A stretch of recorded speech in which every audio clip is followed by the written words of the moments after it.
Olá, pessoal! Mais um encontro através desses aparelhos que nos favorecem. Vamos para mais um vídeo. Nessa série que estamos fazendo sobre o livro No Roteiro de Jesus, psicografia do Chico, pelo espírito Humberto de Campos, organizado por Gerson Simões Monteiro.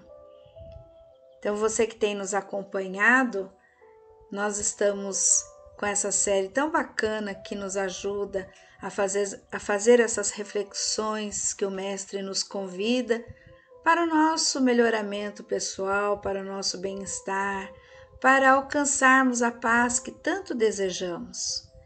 Para isso, eu te convido que nos ajude a levar adiante essa mensagem. Compartilha, envia para um amigo, um familiar. Curte a página, se inscreva no canal, vamos trabalhar para o bem, vamos ser semeadores de Jesus. Embora ainda na nossa imperfeição, nas nossas dificuldades, nós podemos de alguma forma colaborar com esse mundo novo que está chegando, que nós desejamos participar. Então vamos juntos pedir a Jesus, o Mestre amigo de todas as nossas horas, que possa estar entre nós, nos inspirando ao bem, nos auxiliando na tarefa de nos melhorarmos e de sermos um pouco melhor a cada dia para nós mesmos e para o nosso próximo.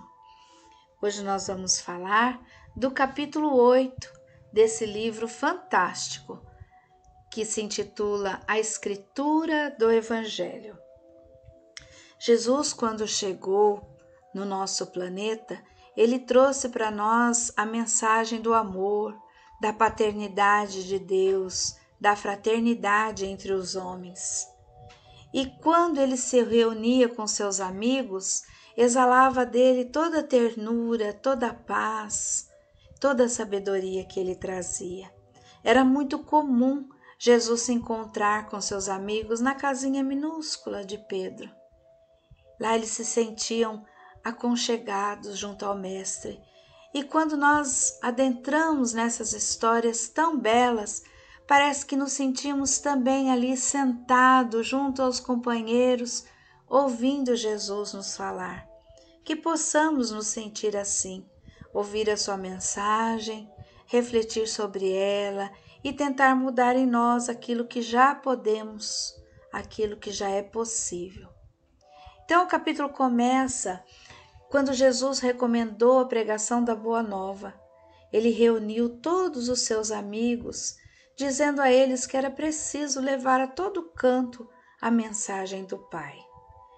Eles estavam reunidos na pequena casa de Pedro, onde muitos que estavam ali começaram a fazer muitas perguntas. Perguntas sobre como seria esse novo apostolado, esse novo trabalho que Jesus iniciava, que Jesus solicitava a cada um para que pudesse fazer a sua parte. Filipe perguntou: Mestre, se os maus nos impedirem os passos, o que faremos? Caber-nos-á o recurso à autoridade punitiva? Somos nós perguntando a Jesus também. Quando nos afeiçoamos a Ele e nos colocamos a caminho do seu trabalho, pensamos a respeito disso. Quantos homens perversos poderão estar no nosso caminho?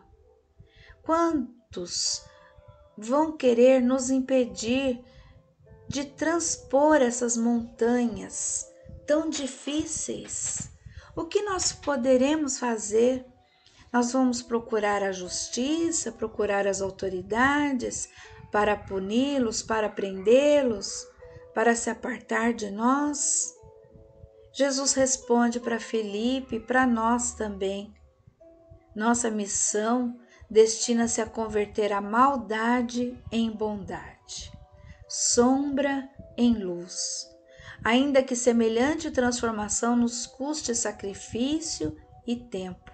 O programa não pode ser outro.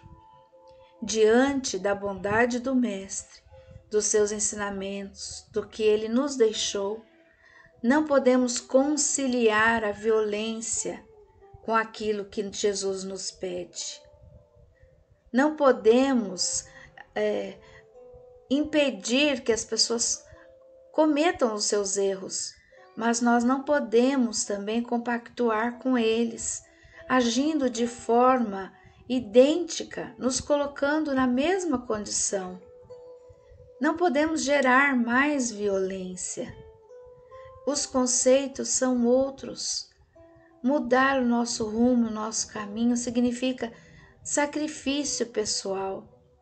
Significa abrir mão muitas vezes de coisas que estamos habituados, de situações que às vezes nos dão prazer. E exige tempo. Somente o tempo poderá colocar todos nós na mesma condição. Aquele que hoje não compreende as lições, compreenderá algum dia. Não sabemos quando, porque o tempo é de cada um, é individual. Assim como nós também estamos a nosso tempo, buscando essa mudança, buscando essa reflexão tão profunda, que certamente nos incomoda, é dolorida, mas é tão necessária. Ainda reunidos, Tomé obtemperou, mas e se formos atacados por criminosos? Se mesmo quando estamos trabalhando na seara de Jesus, formos atacados por criminosos, e criminosos, nós dissemos aqui, são todos aqueles que podem nos ferir de alguma forma, seja materialmente ou moralmente. Poderemos encontrar com irmãos perversos ainda, que queiram o nosso mal, que queiram nos ferir, nos prejudicar. E como nós agimos com eles? Jesus diz, nosso ministério é de redenção, perdoando e amando sempre. Persistindo no bem, atingiremos a vitória final. É a sua mensagem do amor ao próximo, do amor aos inimigos. É claro que não teremos por eles a mesma afeição que temos pelos nossos queridos irmãos, amigos, familiares, mas podemos não desejar-lhes o mal, não retribuir o mal, e assim procurar seguir o nosso caminho em paz, persistindo no bem, promovendo o bem, apesar de todas as situações que nos cabem. Mas Tiago disse, Senhor, se interpelados por fariseus, amantes da lei, que diretrizes tomaremos? São eles depositários de sagrados textos com que justificam habilmente a orgulhosa conduta que adotam. São arguciosos e discutidores.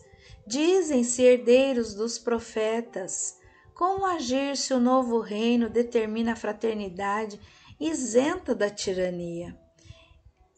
Tiago se reportava àqueles que estavam no poder das leis judaicas, das leis mosaicas, em que eles eram os líderes religiosos. Ditava como que deveria se comportar a sociedade.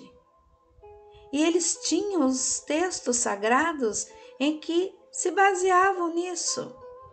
Hoje, talvez, as religiões também nos prendem a esses textos sagrados, mas não podemos nos esquecer da mensagem do Cristo, a mensagem do amor ao próximo. Nenhuma outra lei humana é capaz de modificar essa escritura que está dentro de nós, a escritura do Evangelho, a escritura do amor. Mesmo que as pessoas queiram nos confundir, mesmo que as nossas leis sejam imperfeitas e falhas, como nós o somos, nós não podemos nos esquecer das leis de Deus, que ela é quem nos rege. E Jesus responde a esse querido discípulo e responde para os nossos corações. Ainda aí, cabe-nos testemunhar as ideias novas, Consagraremos a lei de Moisés em nós com todo o nosso respeito. Contudo, renovar-lhe-emos o sentido sublime, tal qual a semente que se desdobra em frutos abençoados. A justiça constituirá a raiz do nosso trabalho terrestre. Todavia, só o espírito de sacrifício garantir-nos-á a colheita. Através das leis mosaicas, dos 10 mandamentos que nós recebemos do amado Moisés, nós podemos frutificar, porque ele plantou essa semente em nós. E nós podemos levar esse fruto a todos os povos, a todas as pessoas, através dessa renovação íntima de cada um de nós. Quantas vezes somos chamados a testemunhar o amor de Jesus e nos escondemos nas leis humanas. Nos deparamos com elas e nos sentimos impedidos a fazê-lo porque nos acomodamos, achamos que não vale a pena, vamos nos comprometer demais. Mas a renovação faz parte do cristão, daquele que quer um mundo melhor. Abraçar o outro, envolver o outro com o amor fraterno faz parte dessa renovação que Jesus nos pede. Verificando-se ligeira pausa, porque quando Jesus falava, era necessário ouvir e refletir um pouco a respeito dos seus ensinamentos. Mas logo em seguida, algum discípulo tinha uma outra dúvida, assim como nós temos. Tadeu, que se impressionara com tudo que Jesus estava dizendo, acrescentou: e se os casuístas nos confundirem? Aquelas pessoas que são dotadas da palavra, que conhecem as leis e que, através desse conhecimento, têm a habilidade de confundir as pessoas, colocando as leis para lhes favorecer, como se elas fossem feitas somente para um determinado número de pessoas, para um tipo de sociedade. Jesus responde: rogaremos a inspiração divina para a nossa expressão humana. Nós, como homens, como fazemos parte desta sociedade, pediremos ao Pai que nos inspire para que possamos nos expressar de forma clara, de forma harmoniosa, para não confundir aqueles que estão nos ouvindo, aqueles que estão nos observando. E assim a nossa conduta deve estar pautada nos ensinamentos do Mestre. Mas se sucederá se o nosso entendimento permanecer obscuro, a ponto de não conseguirmos registrar o socorro do alto. Mesmo assim, se mesmo pedindo a inspiração divina, nós não conseguirmos absorver, enxergar, perceber quando ela nos chega, como é que nós devemos agir? Às vezes acontece isso. Estamos tão envolvidos com os problemas, com o cotidiano, com as dificuldades, que mesmo fazendo as nossas preces, nós não conseguimos perceber quando nos chega a ajuda, quando nos chega o amparo, a inspiração, o socorro. Mas o que fazer quando nós não percebemos isso? Jesus nos responde: será então necessário purificar o vaso do coração, esperando a claridade de cima.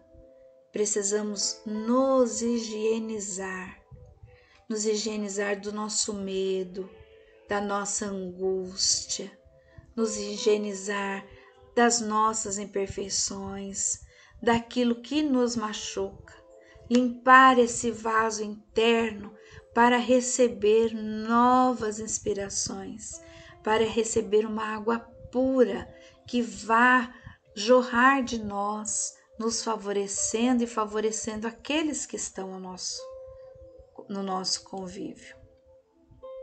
André pergunta para ele: Mestre, em nossa pregação chamaremos indistintamente as criaturas? Afinal de contas, a mensagem de Jesus é só para nós ou é para todos? Independente da sua religião, até mesmo se a pessoa se diz ateu, aquela que ainda não deseja chegar nesse caminho, essa mensagem é para todos ou ela é restrita a um número de pessoas? E Jesus diz: ajudaremos a todos, sem exigências, independente de quem são, do que faz, do que pensam.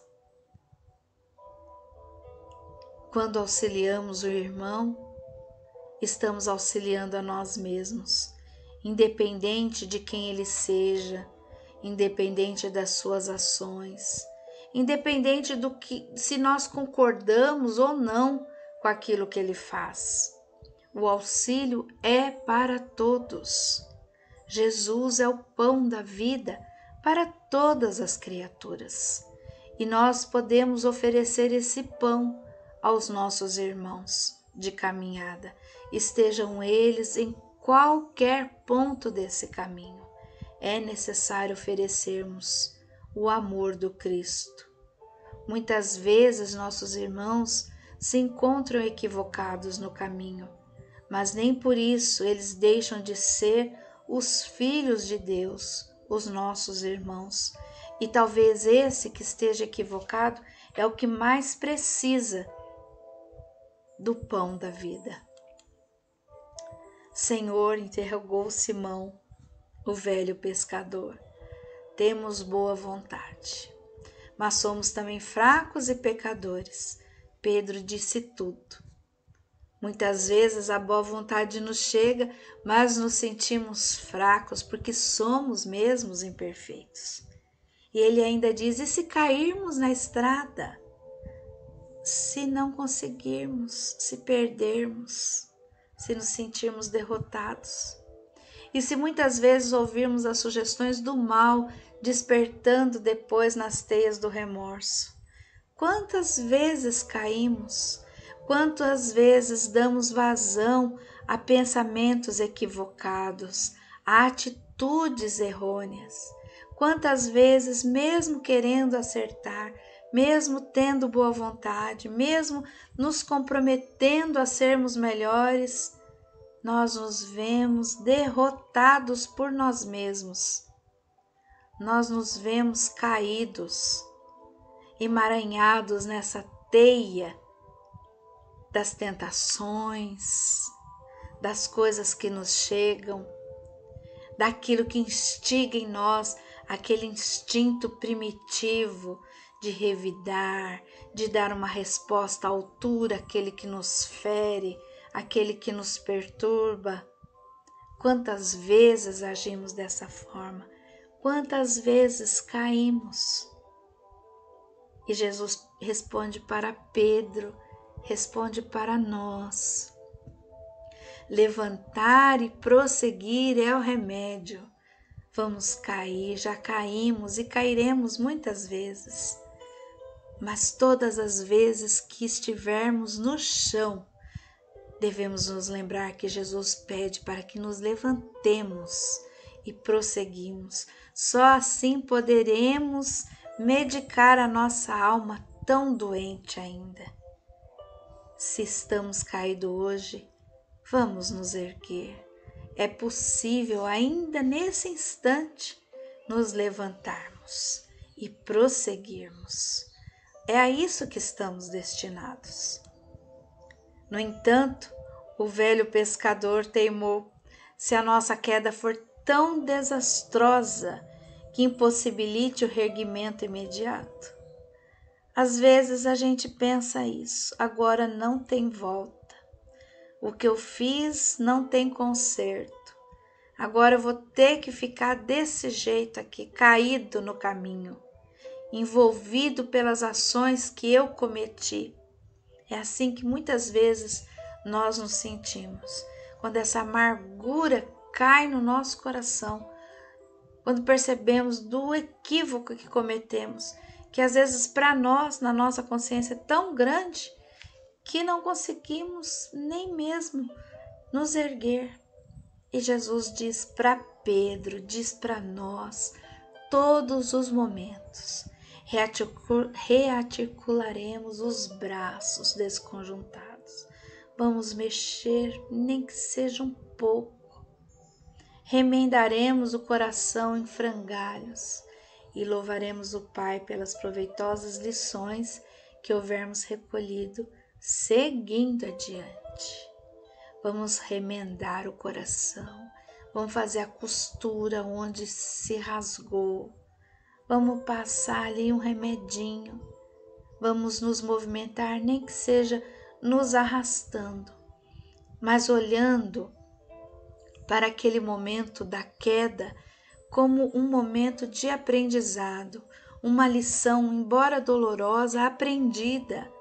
Sairmos dessa inércia, andarmos um pouco mais, movimentarmos à frente, para nos sentirmos que estamos nos movendo, que estamos seguindo adiante. É muito natural cair. É natural cometer os mesmos erros cometidos anteriormente, mesmo quando a gente já interiorizou isso, quando já prometemos a nós mesmos que não faríamos mais, é muito comum acontecer. Mas todas as vezes que isso nos acontece, nós temos que aprender essa lição e nos movimentarmos. A cada queda, nos fortalecermos para, num determinado momento, nos erguermos de vez. Mas que essas nossas quedas também não possam ser justificadas. Cair porque sou fraco e imperfeito? Sim, mas tenho dentro de mim a centelha divina. Tenho junto de mim o Mestre amado que estende as mãos nesse momento para me erguer.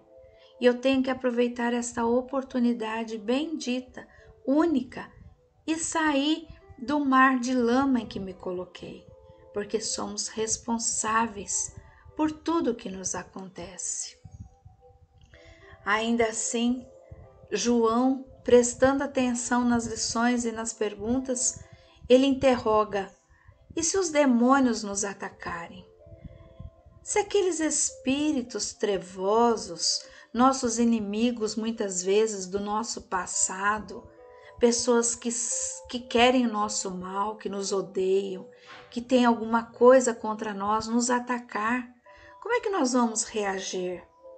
Jesus responde: atraí-lo-emos a glória do trabalho pacífico. As ovelhas de Jesus não se perderão. Se hoje encontramos inimigos do nosso passado ou do nosso presente, nós temos o dever para com eles de atraí-los para o aprisco do Mestre. Não expulsá-los da nossa mente, do nosso coração, mas dedicar as nossas preces aos irmãos que certamente nos querem mal e por algum motivo. Às vezes pensamos, fulano não tem motivo para me odiar, para me fazer o mal. Não sabemos. Não sabemos quando, em que momento nos encontramos com esse irmão e nós o ferimos tão profundamente para que ele não consiga esquecer a dor que nós provocamos. Então, o que nós podemos fazer por ele agora é oferecer o nosso amor, nos esforçarmos para que ele também possa encontrar o seu caminho, para que ele possa nos perdoar e seguir em paz, assim como nós desejamos também. Tiago pergunta para Jesus: se nos odiarem e nos perseguirem, a exemplo da outra pergunta, se eles nos odeiam, se eles nos perseguem, como nós devemos agir? E Jesus diz: serão amparados por nós no asilo do amor e da oração. Muitas vezes não podemos estar a caminho com ele. Às vezes a convivência é difícil, ou ele já se encontra num outro plano diferente do nosso. O que nós poderemos oferecer a esses irmãos?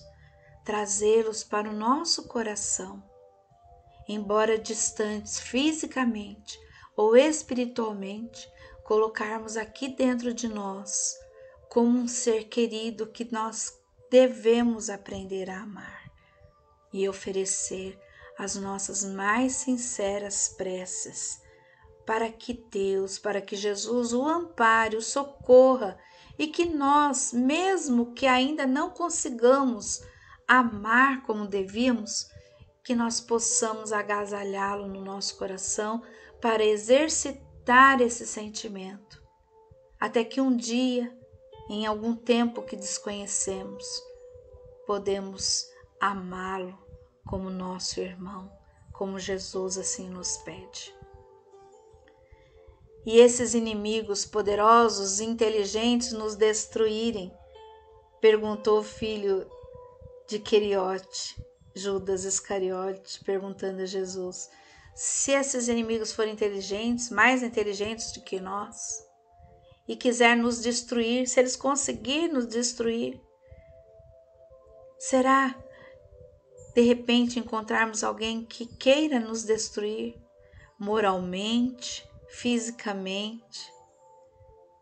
Jesus responde: o espírito é imortal, somos indestrutíveis, nós vivemos para sempre e a justiça está em toda parte. Se o outro me fizer mal, a justiça fará o trabalho dela, assim como faz comigo. Não precisamos buscar meios próprios para isso.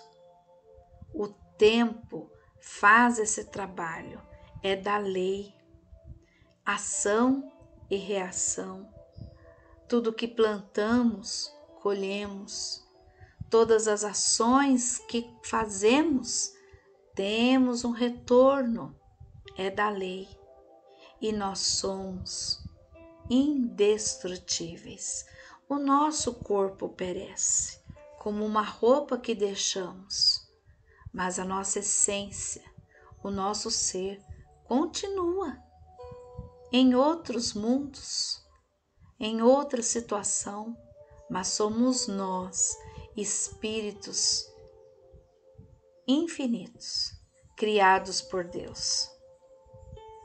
Foi então que Levi, um homem prático, habituado às estatísticas, observou: Senhor, os fariseus lê o Torá, baseando-se nas suas instruções.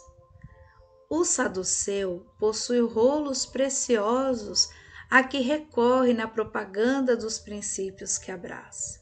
O gentio, sustentando as suas escolas, conta com milhares de pergaminhos, arquivando pensamentos e convicções dos filósofos gregos e persas, egípcios e romanos. E nós? Que documentos recorreríamos? Qual material mobilizaremos para ensinar em nome do Pai sábio e misericordioso? Onde estão os documentos que apresentaremos para as pessoas?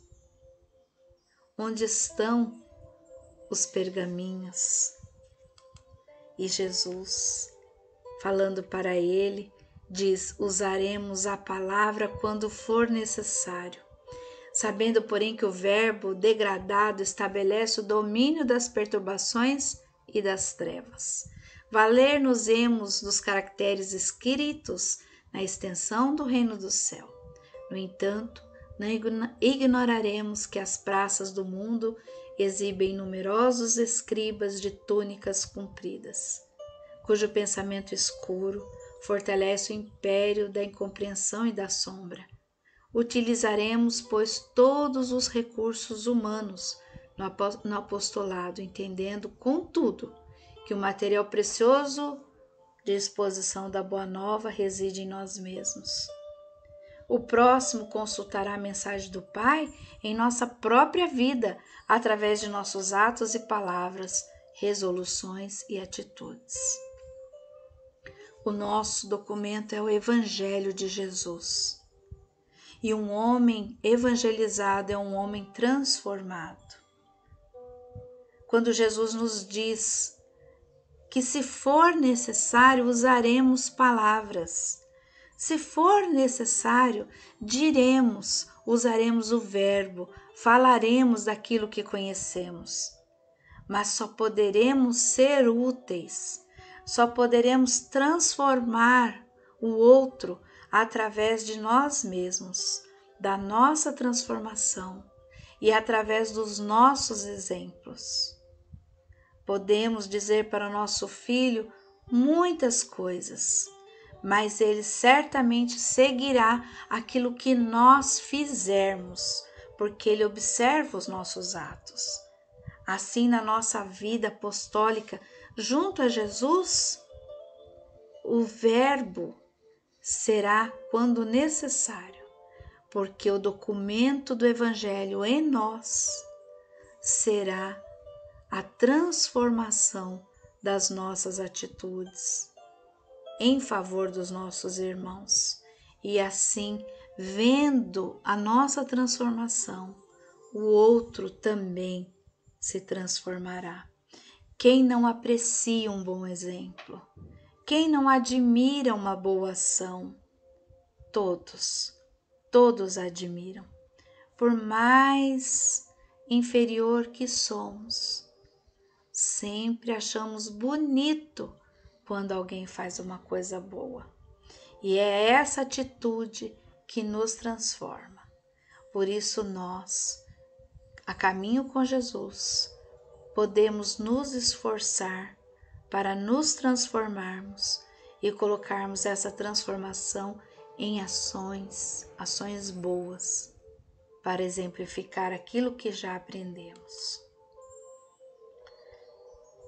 Depois de tantas questões, pousando a destra, a sua mão no peito, acentuou: a escritura divina do Evangelho é o próprio coração do discípulo. Alguém que aprendeu com Jesus fará o melhor de si para os seus irmãos, a exemplo do nosso querido Francisco de Assis, que coloca a sua vida em favor daqueles que o cercam, amando as pessoas, amando a natureza e, acima de tudo, exemplificando esse amor. Assim, aqueles companheiros de Jesus e nós que nos sentimos lá na casinha de Pedro, ouvindo as suas lições, entreolharam-se, admirados, e o silêncio caiu entre eles. O silêncio cai sobre nós agora para refletirmos. Naquele lugar longínquo, enquanto as águas cristalinas refletiam o céu imensamente azul, cortado de brisas vespertinas que anunciavam as primeiras visões da noite. Nesse cenário abençoado, na casinha de Pedro, os 12 ouviram as lições inesquecíveis. E nós também ouvimos dentro do nosso coração e pedimos a Jesus que nos fortaleça no desejo de fazer o bem. Se você chegou até aqui, no final dessa mensagem, é porque de alguma forma isso mexeu com você. Isso te faz refletir. E se faz isso com você, proporcione a um irmão também. Vamos espalhar a boa nova. O mundo precisa de boas ações. O mundo precisa que nós mostremos o quanto Jesus é importante para nós, o quanto Ele pode mudar a mentalidade e os corações das pessoas. Por isso eu convido a você para fazer parte dessa corrente positiva. Compartilhe esse vídeo, compartilhe os demais vídeos edificantes que você tem visto. Vamos levar essas mensagens edificantes que nos fazem tão bem para nossos irmãos.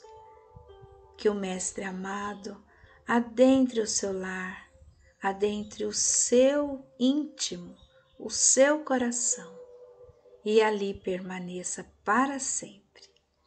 Até o nosso próximo encontro.